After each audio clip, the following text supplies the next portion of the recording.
ভগবান কেন ওকে এত শাস্তি দিতেছে? কেন এমন করছে আমার মাকে? আমি কিচ্ছুই বুঝতে কার পারি কি না। করেছে, কার এত বড় ক্ষতি করেছে ভগবান একা কেন? শুভ সকাল বন্ধুরা, কেমন আছো সবাই? আশা করছি সবাই ভালো আছো। আর আমি কিন্তু ভালো নেই, কারণ আমার মাম্মামের এটা আরও বেশি হয়েছে দিন দিন।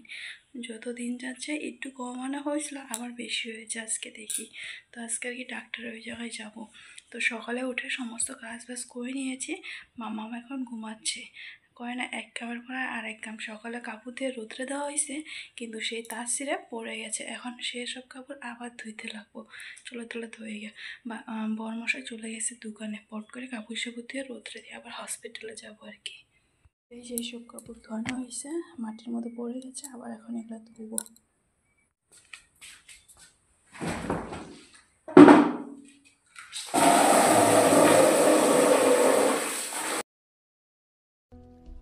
জানি না গো, বারবার কেন আমার মারই এমন হয়। আজকে এটা হয়, কালকে এটা হয়, করে করে মেয়েটার একদমই শরীরটা ভালো যাচ্ছে না। কয়েকদিন পর পর এই যে আবার আরম্ভ হয়েছে। দু একদিন কমেছিল, আবার দেখি আজকে বড় হয়ে লাল টপটপ হয়ে আছে। তাই ওই দিন তো এলোপ্যাথি ডাক্তার দেখেছি, আজকে ভাবলাম হোমিওপ্যাথি ডাক্তার দেখাবো।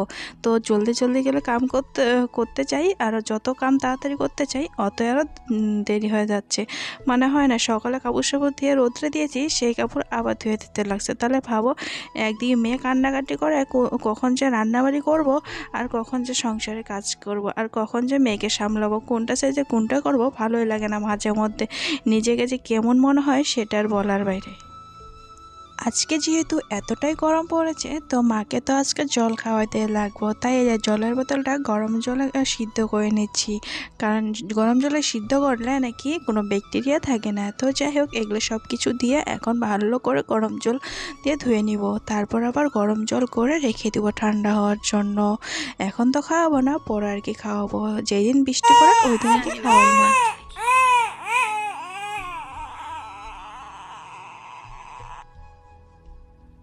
আমি মা হয়ে কিভাবে সহ্য করি আমার মেয়ের কান্না বলো? এই যে দেখছো, চাপাটা ফুলে গেছে, একদমই খালি কান্না করে, খালি জানি না কান্না করে। কার কি করেছে, কার এত বড় ক্ষতি করেছে ভগবান একা কেন শাস্তি দিচ্ছে এই ছোট বাচ্চাটাকে? ভগবান যে এত ছোট বাচ্চাটাকে কেন এত কষ্ট দিচ্ছে কিছুই বুঝতে পারতেছি না, কি করেছে ও? এখানে আমি দেখি কোনদিন হয়েছে, আজ অব্দি কমেনি। ডাক্তার দেখাইছি, ওষুধ খাওয়াইছি, একটু কম হয়েছে, আবার আজকে বেশি হয়েছে। ছোট বাচ্চাটা অনেক কষ্ট, অনেক ব্যথা।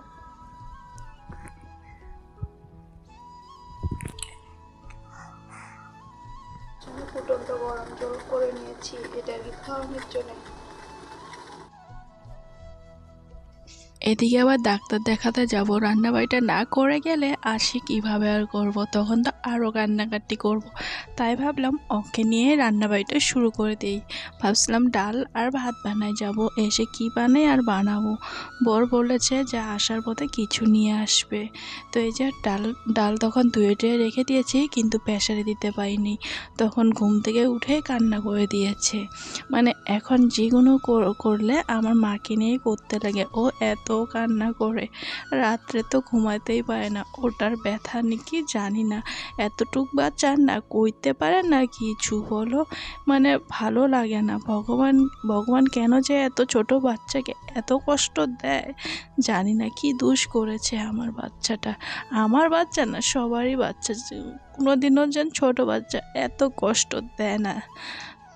মানে মা হয়ে এই কান্না সহ্য করতে পারি না।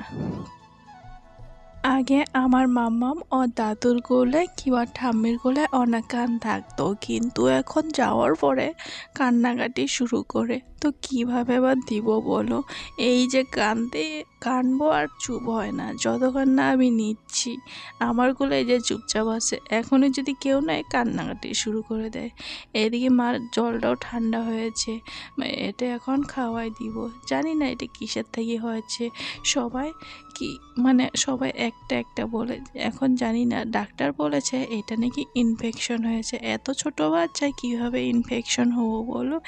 জানি না গো, এটা কিসের থেকে হয়েছে ভগবানই জানে।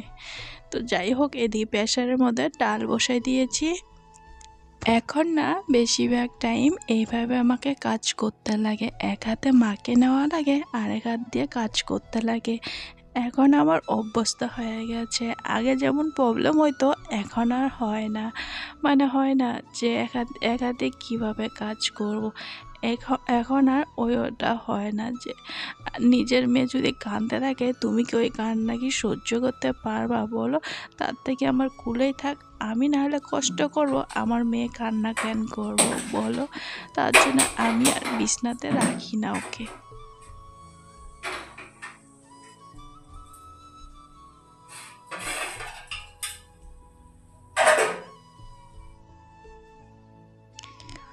তো মাম্মামকে স্নান করে এদিকে ওকে রেডি করে দিয়েছি, অন্য জামা পরে নিয়ে যাব কিন্তু আর কি এই গেঞ্জিটা পরে দিয়েছি আপাতত, পরে অন্য গেঞ্জি আর কি নিয়ে যাব।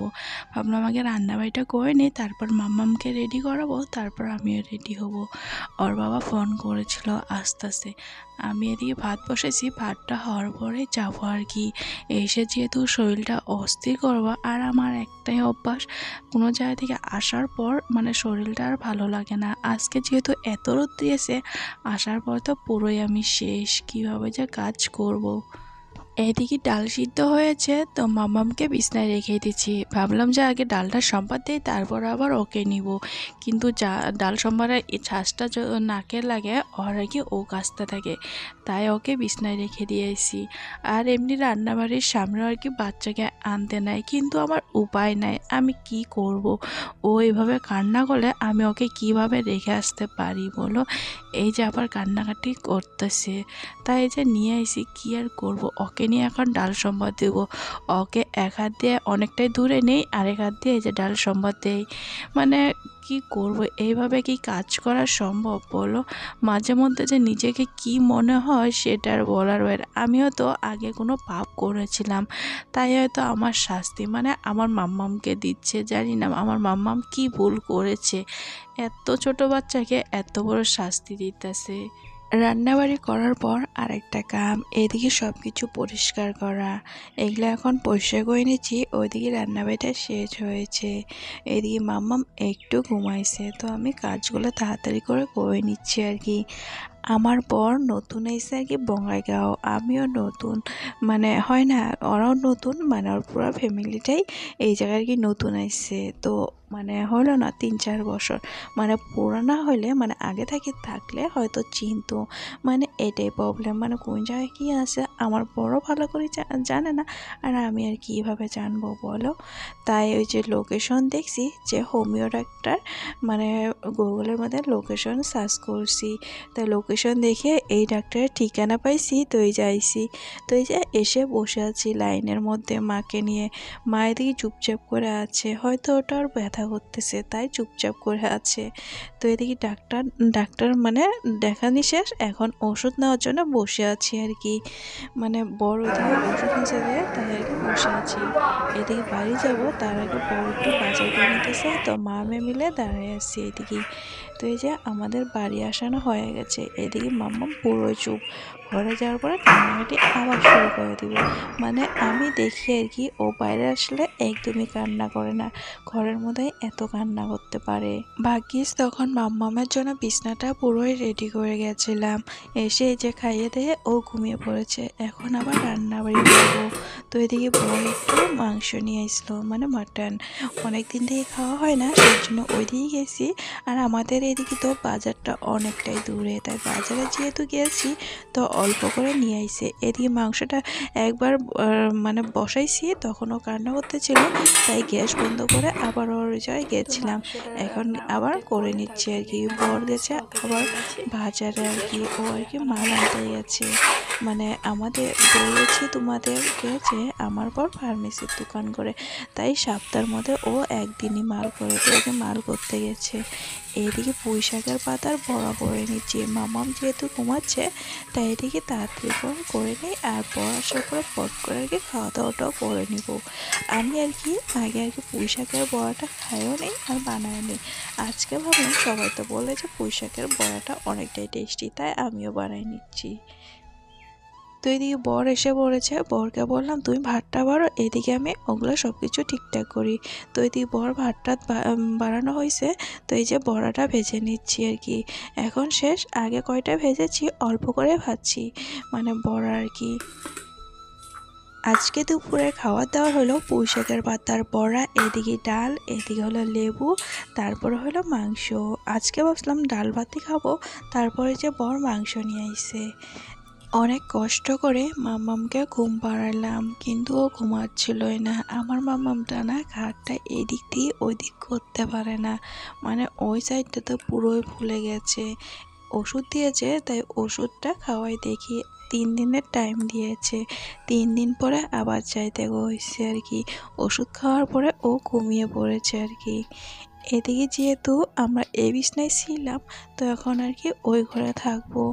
মানে হয় না, যেহেতু ঠাকুর আছে, আমার মামাম যেহেতু হাগুমুতু করে, তাই ভাবলাম এই ঘরে থাকা চলবো না, তো আমরা ওই ঘরে থাকবো আর কি। তো এই ঘরটা এখন গুছাই নিতেছি।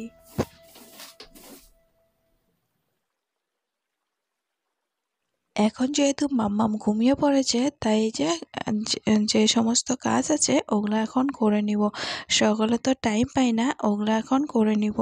মানে হয় না, পূজার বাসন ধোবো, যতটুকু কাম আছে ছোট ছোট, ওগুলো আর কি করে রেখে দিব। করলে পরে সকালে আমার সুবিধা হবে, যেহেতু মাম্মাম সকালে অনেকটাই দিকদারি করে, আর পূজা করতে তো অনেকটাই টাইম লাগে। তাই পূজার বাসনগুলো ঘরের মধ্যে মেজে নিই। যেহেতু আমার জায়গা আছে ঘরের মধ্যে মাজানো, তাই ঘরের মধ্যে, এগুলো আর বাই করবো না। আমি এই যে মাম্মামকে নিয়ে তার জন্য একবারে রান্নাবাড়ি করে রাখি। রাত্রে তো টাইমই পাই না, আর যেহেতু মাম্মাম একটু ঘুমায় আর একটু পর পরে উঠে, তো রান্নাবাড়িটা আবার মানে রাত্রে আবার কখন করব। এখন বলতো কয়টা বাজে, রাতের 8টা বাজে। 8টার সময় পূজার বাসন মেজে নিচ্ছি, তাও ঘরের জন্য। বাইরে হলে তো মাজতে পারতাম না, বাইরে সকালে হইলে মাজি আর রাত্রে হইলে ঘরের। এমন করলে কাজ করে শান্তি পাওয়া যায় মা? তোমরা তো আজকে ওকে নিজে চোখে দেখলে, আমার মামাম ঘুম থেকে উঠে কি করে, মানে ওই মশারিটা যে দিয়ে দেই ওটা নিয়ে খেলা করা আরম্ভ করে দেয়। যদি ওর চোখে লাগে তাহলে আর অবস্থাটা কি হব বলো, একবার বুঝতে পারছো? এমনটা করলে কি কার ভালো লাগে, হ্যাঁ? তো তার জন্য ওকে দিয়ে আইছি, মানে এখন আবার নিয়ে আস। তো ওকে আর কি বাসন মাজার জন্য উপরে দিয়ে আসলাম, তো এই যে কান্না আরম্ভ করে দিয়েছে, তুমি কি তো এই যে মহারানী? নিয়ে আসলাম। হ্যাঁ, তুমি কি মহারানী? হ্যাঁ, তোমাকে হাওয়া দিতে লাগতেছে? তুমি কি মহারানী? হ্যাঁ, তুমি মহারানী নাকি? হ্যাঁ মা, উইলে বাবলি, উইলে বাবলি, বাবালে, উইলে বাবালে, তুমি কি মহারানী মা শুনা?